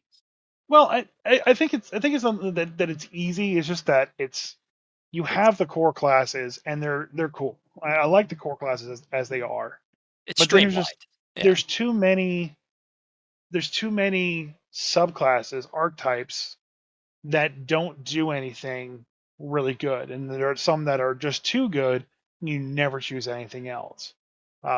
Like you look at I mean, fighter, and it's that's a game balance issue. That's yeah, not the discussion though. right. Uh, But they made it streamlined. But I don't think they right now with the content, it's not for the better. It's for the worse. I They think kind of need to add more classes. I think. that's I, yeah. Go I ahead. think the whole thing about 5th edition is accessibility, right? It Like is. D&D right now is more popular than it's ever been in its entire life, right? Then update the basic rule. It's a freaking billion-dollar industry right now, and like because of the accessibility for players specifically, Mhm. they make whole books just for the players. Now, I'd like to see a whole book for just Dungeon Masters because that Dungeon Masters guide, there's a lot to be desired. But I think Yeah. making it accessible for players is a huge boon Yeah. for 5th edition. That's where I'm coming from on this. If you Absolutely. listen to enough of our podcasts, you will hear me bitch endlessly about there not being enough stuff. Period in 5e. Yes, yes, Just not enough lore, not enough canon stuff, and and they've kind of moved away from a lot of that. But it is still incredibly accessible and easy to learn and get into, absolutely. and that's a step in the right direction. I completely agree. Next one on my list is increasing hit dice. And what I mean by that is I don't know what it was in 4th edition, but 3rd edition, wizards started with a d4 for hit points. Rogues were d6. Uh, like everybody had lower hit points. I don't necessarily think that higher hit points, I don't think that's necessarily better, but getting rid of D4s for hit dice was a good move because getting killed by a cat at level 1 is just stupid. Yeah, that makes perfect sense. I think Yeah. that gets back to like a style that we were discussing earlier, right? Like back in the day, like you weren't expected to keep your wizard for very long. Usually in the middle of the game, in the middle of the dungeon, when your wizard dies, it's like, oh, his son, Wizard McWizard the second now comes in. Yeah, I've had many a conversations about this, and I know we talked recently about the fact that the idea of having a second character that you can play when your first character needs to take a break, but it's in the same setting. Maybe you're playing a henchman for the first guy, things like that, and that was the norm in 2nd and 1st edition.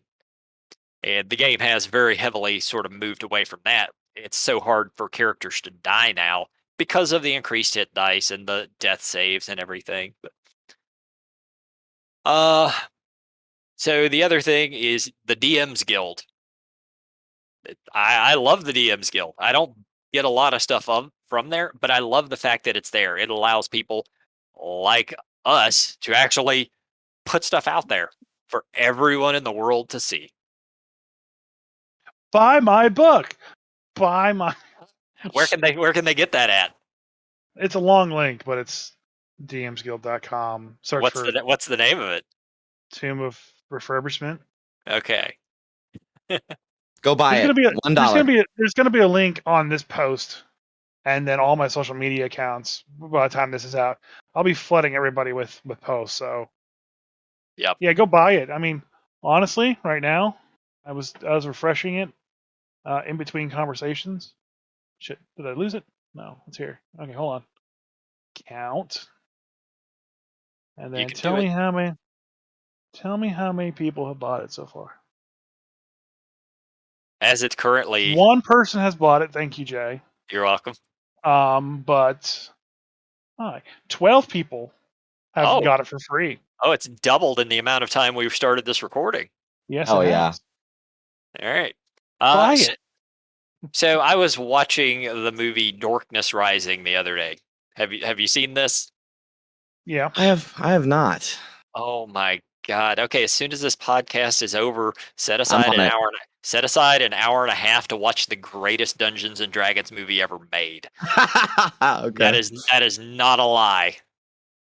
So anyway, there's a line in that movie where one of the players has his like 27th bard character killed, and he just looks it up and says, "Bards suck." And mind you, this came out when third edition was a thing. Mm.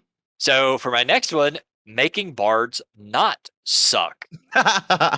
Because bards in fifth edition are actually pretty damn good. Yes, they are skill monkeys. Yeah. They Yeah, you don't they need rogues anymore. yeah, they've always sort of been skill monkeys, but they didn't have any offense in third edition. They sat there and played the loot to give you buffs, and that was about it. And then they kind of sucked beyond that. So nowadays they can throw spells, they can sword fight, they can do it all. When I first started playing D&D, I was a dungeon master, but the first time I ever played a character, usually your first character is sort of like yourself but better. Mm-hmm. Right? Like usually you just play something where you wish you were kind of like this, right? And I played a bard, a tiefling bard, Rook Everember at your service, and I loved the bard, and it used to be just my favorite class altogether. I absolutely adore bards, but now I moved on to paladins because they're way cooler. But you're absolutely correct in that bards are awesome. Yep.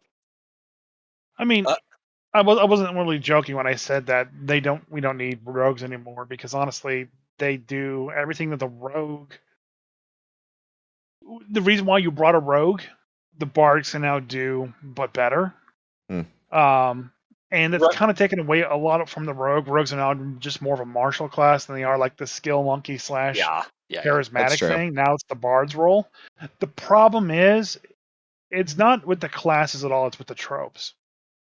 I can't stand people who just play tropey characters all the time, even though that's all I play is tropey characters. And I get that. But like the horny bard, horny bard versus the murder horbo, steal everything rogue. I can punish the steal everything rogue, but the horny bard is just like, no, and now you've made it weird. That's the problem. You can punish them if there's no clerics. I honestly hope that Chris Pine, when he plays his bard, plays a bard that is the best bard ever put the screen, trumping the Witcher's bard, and that becomes the newest trope. Because there are a lot of people who are now playing the Witcher bard, taking in that like, well, I'm a spy. You mean more than I am a bard? Yes. But I just hope that this horny bard trope just disappears, because in a home game, personal game, where the players are all comfortable with each other, fine, horny bard works. But it doesn't work in Adventures League. It doesn't work on Twitch streams. It doesn't work for me around, because I don't want to get into that. That's part of my session 0 is just like, don't handle sex right now. I mean, I played a whore in Star Wars, and never once did I go into a brothel. Yeah, that I feel the same exact way. Like, Lord of the Rings is like the best fantasy shit in my opinion, and there's no sex in Lord of the Rings. It's true. Nobody's fucking in Lord of the Rings. Even though they're trying to put that in the new Amazon show. Oh my God. Let's not get into that. Yeah, let's not start this. Yeah, my only disappointment is that there is not a horny bard subclass. That's a fact. Who's the guy on TikTok that does the throwing it back paladin? Oh yeah, I've seen him before. No idea. Paladin with the oath of throwing it back. Yeah, he's like the horny paladin. Yeah, but I also have a sorcerer who owns a brothel, so right.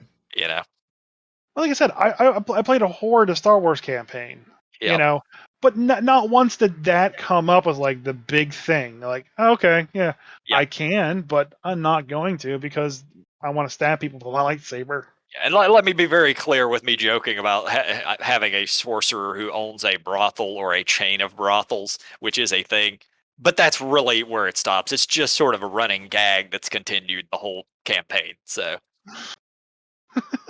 we don't go into any details of what really happens there. That is very good. Very good. Because it'd get weird then. All right. The next one on my list is organizing conditions. What I'm saying by that is status effects kind of used to be all over the place in previous editions, and sometimes you would have to go look them up just to remember what everything does. Fifth edition, I still have to go look them up, but that's on me because the status conditions now are actually pretty simple. They're very straightforward, and it's not really that hard to remember what they do. What does Uh, poison do as a condition? Poison, I would have to look it up, but I have. Disadvantage on ability checks and attack rolls. That's Yep, simple, Jay. Come on. you're right, but conveniently, it's on the back of the DM screen for me. the Who uses DM screens anymore? one thing that I struggle with though is when the conditions stack, right? So for example, if the mind flare has you stunned, right? Stunned is a condition, but when you look up stunned as the condition, it also says, oh, this character is incapacitated. I don't know if that's necessarily true, but it's like refer Yeah. back to incapacitated, right? Yeah. And then you look at incapacitated, it's like, oh, refer back to grappled, and this whole sort of chain of Yeah. things. Yeah, no, that's fair, but that's still way easier than it was in earlier ones. No, I can imagine. The worst part about fourth was because it was very MMO based, tank was more of a thing. Like tanking characters You who had could hold taunts. aggro on things were more of a thing. So they could mark players. So that's another condition you had to stack on to the monsters. And then you had to keep track of where the mark went, because with fighters, they innately, when they hit something, they put a mark on it. But if they hit something else, that mark transfers over to the other one. They So still have that. if you think people forget Hunter's Mark, which is just a bonus action when something dies, I put it on this thing. No, when you have a fighter with 17 attacks and he's attacking everything around him, where does the mark end? The last creature you hit. That's the monster that has the mark. Don't forget it. Yeah, they still have marks. There are multiple subclasses that have that. Yes, but it's it's a really bonus action. yeah, and it's it's really assigned. kind of on the player to remember where it's at. And most classes get 2 attacks.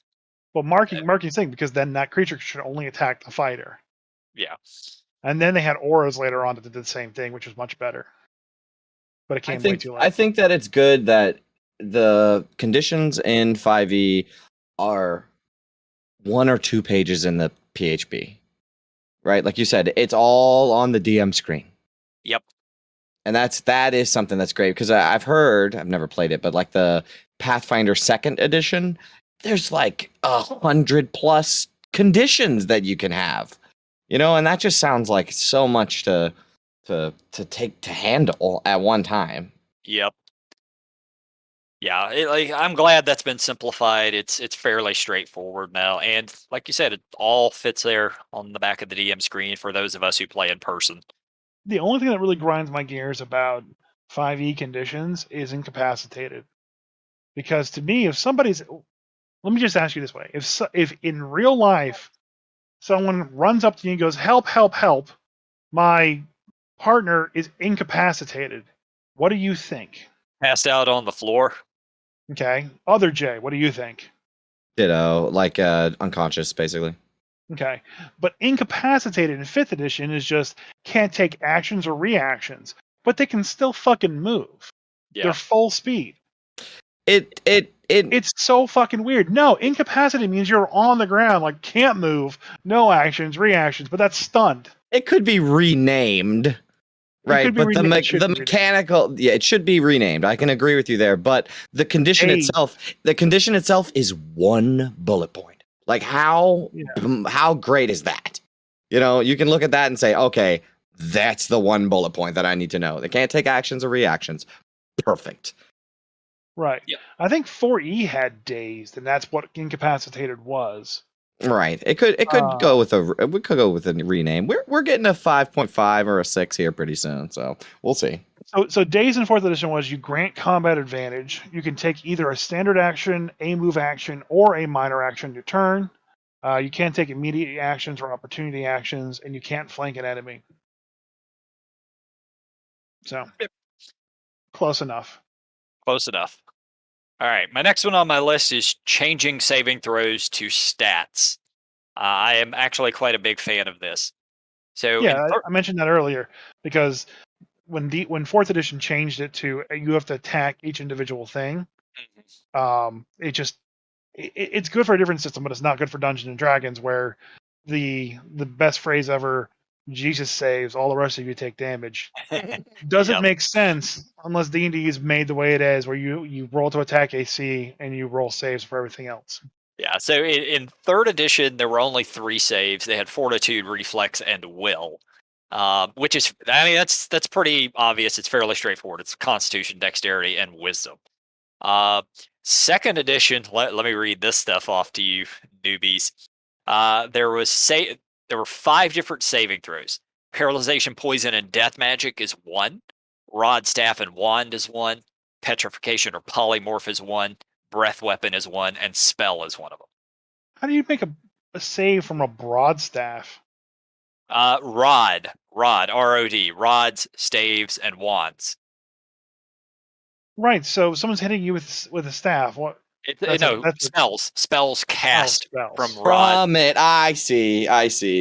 Yeah, so like that has its own classification outside of spells, which has its own classification outside of petrification or polymorph, which has its own classification outside of paralyzation, poison, and death magic. I don't mind it. I don't mind that in a video game.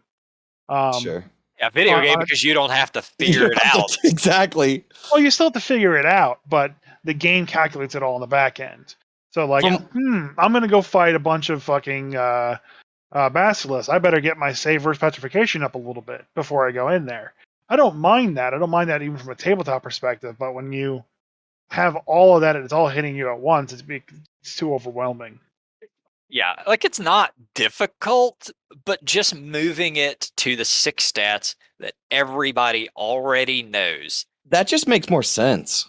It simplifies it, and even over like third edition was very simple for Reflex Will, but you know the wizard might not have a high wisdom save, but he's getting hit by spells that just kind of makes sense for a wizard to be able to save against them, which now we would think of those as intelligence saves. Yeah, I like the 6. I like it when it's special. It works. It also opens up the ability to have spells attack different points. Like charisma, wisdom. This guy looks like a wizard. He's dressed in robes. Let me hit him with this. Something else that's not intelligence. Oh, there's the cleric. Let's hit them with a charisma spell. Well, there's a paladin. Let's have him take it back. Let's not throw spells because there's a paladin. I think that it makes more sense. So you're saying from second edition, it basically it's like you save against the source. Right, like whatever the source is, and then in third edition, it's you save for yourself, and that's what in my mind I see a save as reactionary. Right, like a deck save is you jumping out of the way of the fireball, right? Like trying to move behind cover as something detonates in front of you. Or a wisdom save is you like a fortitude, right? You're like, or whatever. You're like will, yeah, exactly. You're like holding your strength of your mind together to try to resist this spell, and I feel like when it comes from you doing something instead of attacking an AC where it's outside hitting the AC, it's a save where it's like inside of you. This is what you are doing, reactionary. So do you guys ever see Independence Day? Many times. Okay. I watched it on July 4th. So I watched America the movie on July 4th. Do you remember the scene where the alien ships are blowing up the cities, and Will Smith's wife was in like a tunnel, and she dove into like a service. And the dog jumps in after her. Yeah. Right, and the fireball decides not to turn that corner and fill up that room with flame. Now, as Dungeon Lord Jay just said, using dexterity to kind of dodge out of the way of fireballs, it makes sense somehow. Like, explosion, and I jump out of the way and I take less damage. But it doesn't make sense because the fireball moves around corners, so you can't just dodge out of the way, because wherever you dodge to, the fireball is also going to be there as well. You're not going to take less damage from it. The fire is still going to hit you. And I how want the to fuck do you use your reaction to basically just make no damage happen? I don't get it. I don't like it. I want to put it in the way that I've heard Matt Colville talk about it. So I'm a big fan of Matt Colville's videos. But he put it as, you guys seen Die Hard? Many times. Of course you have. So in Die Hard, John McClane, he's barefoot. He's in a wife beater, and he walks, like, for example, when he walks all over that broken glass, right, in that scene, you're like, oh God, his feet are all cut up. But in the next scene after that, he's standing in the bathroom, triaging it, and he is no worse off than he was 10 minutes ago. Yep. Before he stepped on the glass, right? Because he's a fucking action hero. That's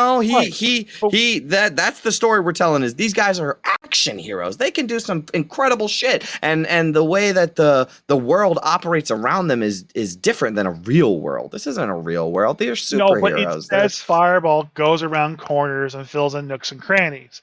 So you can't dodge it. It follows you wherever you go, unless you dodge outside of its range. You are correct in the evasion pisses me off as well. It doesn't work. If you're at the center of that fireball, you should not be able to dexterity save your ass out of it. If you're on the edge, I get it. But not in a tunnel with the fire's like, oh, we're not going to go in that room. That room sucks. No, you go in that room. You throw your cloak over yourself and kind of hide your face, or you put up your shield and try to block it. I mean, they're superheroes, man, Yep. You just pull your cloak around you is what happens. Yeah, exactly. That's how I see it. I'm fine with that, but it's fucking Batman. That is a magic item, making the fireball nullificated. That's not dexterity saving your ass. No, I'm just saying you pull your normal cloak over you and it doesn't burn it for some reason. Yeah, for some reason, because this is a movie. That's how I always play my games, like it's a movie. All right, the next one on this list. Moving on. How many are there on this list? There were 10. 10. I have 3 left. We're almost done. You keep read all 3. You keep dragging them on. Read all 3 of them right now. I will not. I will read the next one, which is organizing actions. You get reaction, you get movement, you get action, and you get bonus action. That's it. That's simple. Yeah, that's 4th edition. Yeah, it was better when So, quick trivia: in 4th edition, there was the opportunity reaction, and there was the just immediate reaction. They moved that into 1 as just reaction, which was good.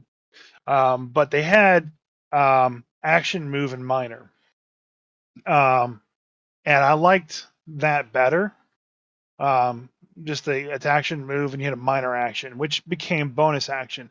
The only reason they changed minor action to bonus action is because, like, psychologically, players thought that they had a minor action to do, then they needed to do something with it. But if it's a bonus action, it's all in the name. It's the players are like, oh, I don't have a bonus action, I'm good. Yep. And just in that name change made the minor action a bonus action and just flow and work better because they named it something different. Yeah, I mean, psychologically it makes sense. Like for 3rd edition, there was standard action, there was full action, there was move action, swift action, free action, and probably some other actions I'm forgetting about. It's just too much. Action, I would have loved to play, or would like to play, like 3.5 or 3rd edition, even 1st edition or 2nd edition. It interests me to try it out, just because that's where this whole thing starts, and this is where this all comes from. Yep. We're part of a legacy here. I will play 1st and 2nd edition if I find a DM who did a lot of 1st and 2nd edition games and will run me as a player through it. I will never give 3.5 another attempt. Mostly because I told the DMs, like, hey, I just want to push the barbarian into the room and go, you figure it out, boy. And it took 15 minutes to resolve me tapping and just pushing this barbarian on his back. Yeah, hold on. We've already talked about this on one of the podcasts, and that was just that was a bad DM. I don't care. It's ruined my impression of 3.5 forever. It should take 17 rolls to figure out me going, hey, you do it, buddy. Push. That just goes into my point, though, is that, like, I'm glad that I am a part of fifth edition because of how simple it is, and that I don't have to know all that shit. I have bonus action, action, and movement to work with. If, for example, I just recently in my game that I record, youtube.com, Dungeon Lord J, we were doing a combat, but the whole thing took place in motion, right? They were riding on dog sleds and they were being chased by goblin on wargs, right? And during the combat, I said, you know what? Don't worry about how fast you're moving or anything. This is going to be like a cool chase scene, right? Like a Mad Max style chase scene where you're going to be jumping between sleds and the goblins are going to try to throw nets on you. And I was like, don't worry about movement. But here's the deal. If one of you are going to be driving this sled, it's going to have to be your bonus action on your turn. Because I wanted them to have to pay some sort of resource to be like, okay, you do still have to drive this thing. So you do have to sacrifice something. I didn't want it to be a full action because then they can't take their turn, right? They can't do anything fun and participate. But I can say, okay, well, I have this bonus action that I can play with. How about as a bonus action, you do this? Because I have this small thing that I can work with. Advantage, disadvantage, action, bonus action, movement. Yep. Yeah, I think understanding what you can do during your movement action too frees up a lot of things. So it's not very intuitive in 5th edition, but once you understand there's that kind of like free object interaction that happens during your movement action, makes things a lot easier to figure out and kind of like make things work. I guess technically 5th does have a quote unquote free action as well. But they actually they provide you a list of everything you can do with a free action. You're not assuming here's your list. I love that as a dungeon master in 5th edition, I can just make a call right then and there. Just like, okay, because there is no rule for everything. There's like 3rd edition, I'm sure there was a page of rules. 3rd edition had rules for everything. 2nd edition, 5e has more rules than 2nd ed ever did. Oh, interesting. Yeah, like 2nd edition, first edition was the same way because there wasn't a big change between the two of them. Honestly, it was incredibly rules light. It really was designed for role play and less about rolling dice. Combat had certain rules to it, obviously, but THACO, right? Yeah, but the vast majority of everything else was just that you make the shit up on the spot, man. Yeah, and I think that gives you a lot of leeway. Like, if some dude's like, hey, can I, I want to like shut this door and hold it shut, and then I want to also be able to take my action. And I'm like, you know what? Screw it. Why not? There's no rule that says that you have to, if you want to bar a door, screw it. Do it. I don't care. Like I'm just going to find some other way for my bad guy to disintegrate the door or something. You know what I mean? Yep. Reduce. Apparently, reduce works really well for removing doors. And that is a tip that I will take with me. Thank you. One of the people I play with figured that out the other day because you just target an object and shrink it, which includes hinges, which includes doors. That's amazing. But anyway, I got 2 more of these. And the other 2, there shouldn't be a lot to discuss because they are pretty obvious. One is the simplifying of rules, which we literally have just discussed. Yep. And the other one, which this is the number 1 thing, and I think we all agree, is disadvantage and advantage. Absolutely. I hate it. Oh, bullshit. Worst development ever. Yeah, okay. I need to edit me just replaying you saying that it was the best thing ever from 15 minutes ago. 2d20s? What is this? GURPS? No, GURPS was all D6s. Oh, what's the other system that's 2d20? Morpheus. What is this, Morpheus? Yeah. I could be completely wrong about GURPS being all D6s. I haven't played it in 20 years. No, I really need to play that Morpheus system because I really want to play the Fallout RPG, and their 2d20 system looks interesting. Yeah, pick it up, learn it. So since you guys were talking about running, you would play in a earlier edition. If the opportunity ever presents itself where we're all at a con together, I'll run you guys through something. I would love that. How about you just go to Scarab in January, and we'll have our friend Randy run us through a 2nd edition game. Well, that's a fair point. He could because he does run a lot of 2nd. That's all he runs is 2nd. Yeah, I have to talk him into running Dark Sun for us. It shouldn't be He that won't hard. buy any other books. He's like, I already bought D&D once. I don't have to buy it again. He's not wrong. I mean, I still have all my second edition books. I just keep buying more books. I have this sort of nostalgia for a time period that I was not privy to. Like I love the idea of older editions of D&D. Like I love to know where D&D came from and where all these things have their origins, and like that's something I truly care about. And Same. it's this feeling that I have that's like, wow, like what a time to be alive. But I wasn't even alive then. I wasn't even thought of. My parents might not have even been alive, you know? Yep. I don't really have the nostalgia factor for it, but I'm a bit of a historian. Like I really love the history and just all of the changes that D&D has gone through, and I am a collector of earlier editions, specifically second edition, because that is when I started. Yeah, I'm still collecting my first and second edition books when I can too. Yep.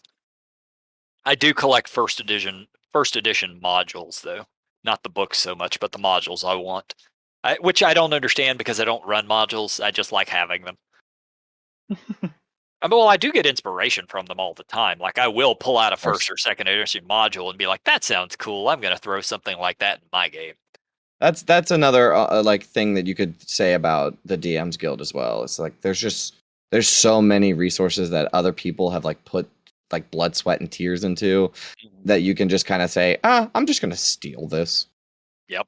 I'm just gonna reflavor this and steal it. Yeah, if it's for your home campaign, have at it. Yeah.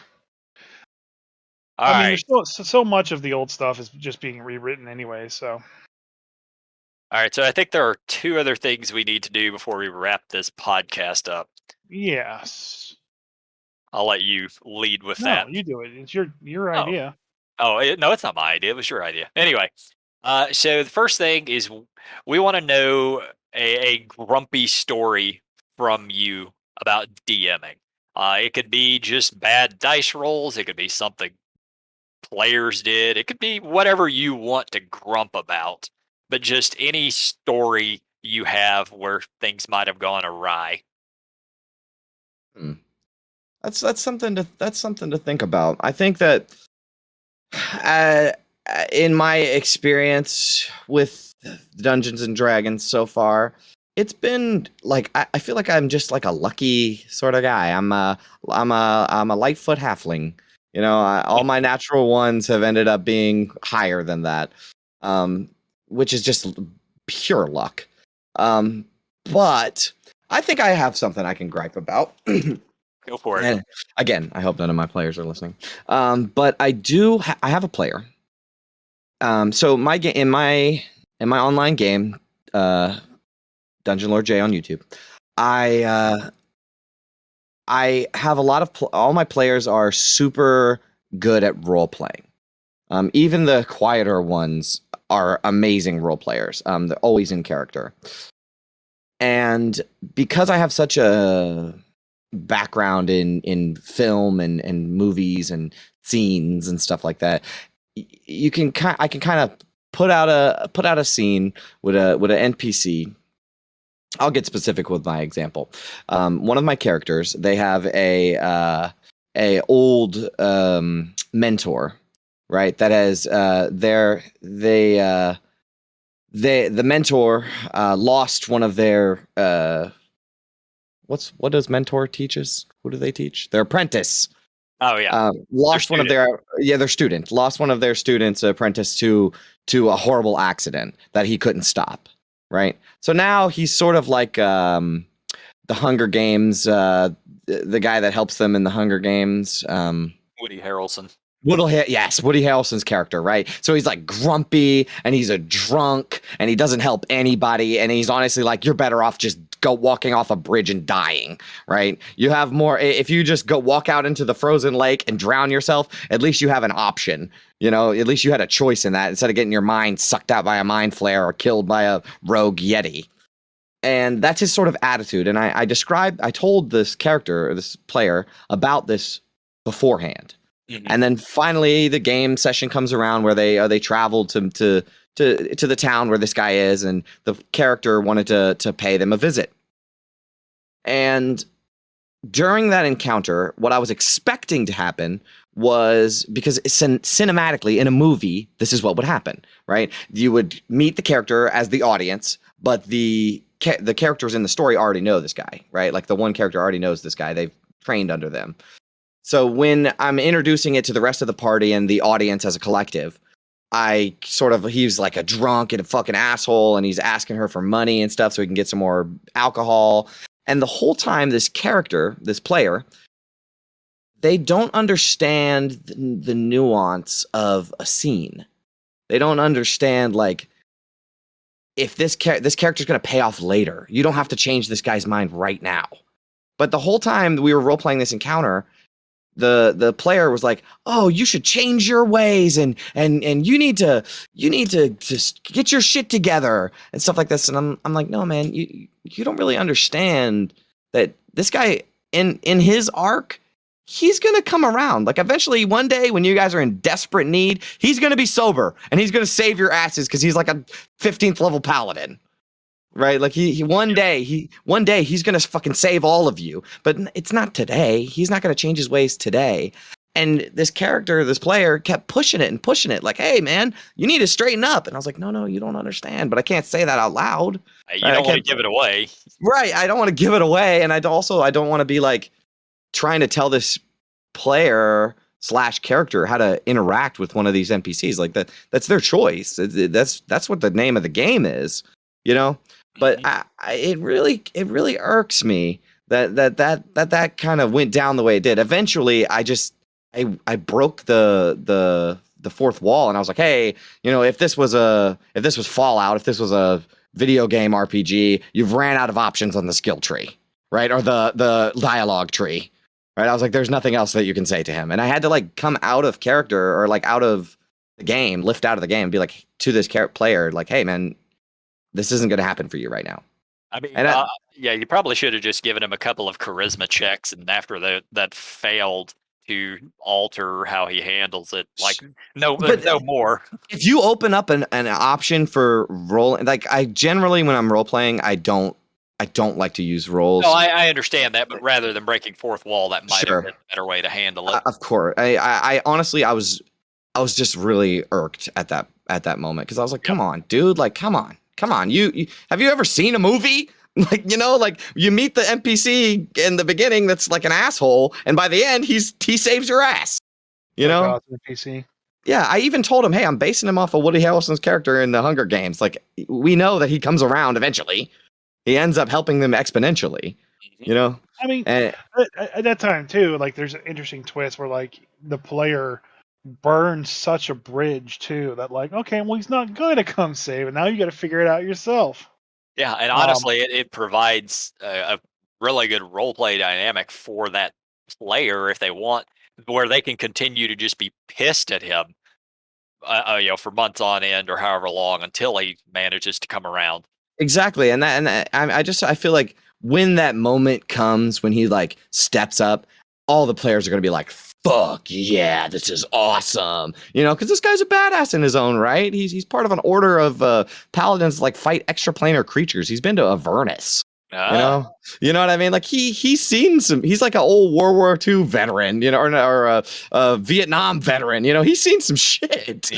He's John Constantine. Yeah, exactly. And like, it just, that was something that really, I mean, it really got under my skin. That I was like, "Come on, man! Like, have you ever seen a movie before?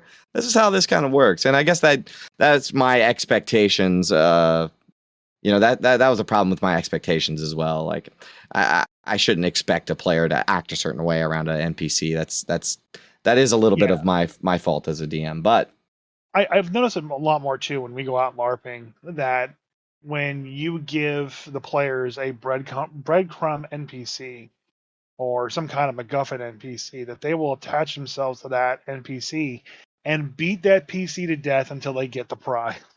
Yep. It happens, like I said, it happens to me more at the LARP than it does in roleplay games. Probably because most of my NPCs turn out to be kind of gruff, grumpy bastards. And that's just my fault more than anybody else's. Um, and the players can kind of get a sense of like, I'm done talking to you, just leave me alone. And Right. they I mean, kind of get there's that a hint. nuance to that. Yeah. But a lot of times There, too, like sometimes players will kind of get attached to an NPC and will just want everything from them right now. And it's exactly. really hard unless you really know the NPC and why the NPC would drive them away. Like Mike, when we were playing through the owl campaign, he was playing his noble owl, and he wanted to pursue the female owl of the mayor's daughter, essentially the speaker, the clansman's daughter, and he really wanted to impress her. And every time he would try to do something to impress her, she just had no interest in it. Not because that she wouldn't have interest in him as like owl mates, I guess. But her motivations, I had established, like she is focused 100% on the safety and security of the village. Nothing else matters to her. And I'm glad I set that up ahead of time because otherwise I'd be kind of scrambling with like, okay, well, how does now this girl interact with Mike? But I knew from the get go that she has no time for love, no time for romance. No She time is for love, just Dr. there. Jones. She's just there to make sure the town guard is running, fully. And unless he wants to help her with it, she has no intent. And that actually kind of worked out pretty well. I was surprised at how well it kind of actually did work out in the end. But you'll get that, and like Jay said, it can happen sometimes. All right. So moving on, the last thing that we have all of our guests do is to help us finish writing up Cr'aig. And you've actually played the NPC Cr'aig. I don't know if he was the right class or anything within that setting. He Uh, was just awesome, awesome. It was. Jay decided to use his DM privilege to make him some Oh kind yeah, of yeah. magical wizard. I mean, you're running your own game. You do your thing. Uh, so, sort of the basic info that we have on Cr'aig, and at some point we actually are going to write up his stat block uh, properly. So Cr'aig is a was he half orc or full orc? I think Half orc. no, he's full orc because he's from an Mhm. orc tribe. Yeah, he's a full orc barbarian.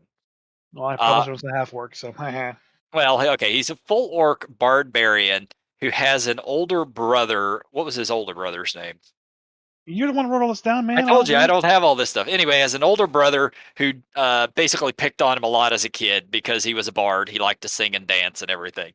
So he ends up leaving his tribe later on, hooks up with a fairy named Flicker, who is in fact his girlfriend.